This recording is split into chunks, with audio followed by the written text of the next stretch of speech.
నా లైఫ్లో టైం అంతా వేస్ట్ అయిపోయిందని నేను బాధపడుతున్నాను. ఆ దుఃఖం చాలా మందిలో ఉండడాన్ని నేను చూడగలుగుతున్నాను.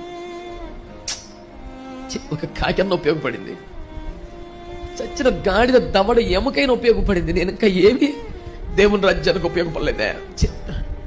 నా లైఫ్ సగం అయిపోయింది, వేస్ట్ అయిపోయింది. ఇప్పుడు మొదలెట్టాలి, నేను సక్సెస్ అవుతానా లేదా?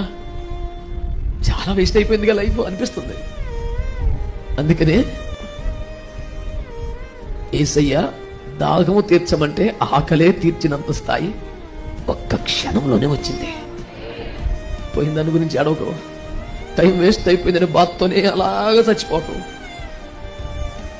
ఈ ఒక్క రాత్రి అయిన కాళ్ళు పట్టుకున్నా తెల్లారేసరికి నేను ఆయన తృప్తిపరచగలుగుతాను అని ఆశ మీకు వస్తే, ఆశ గల ప్రాణమును ఆయన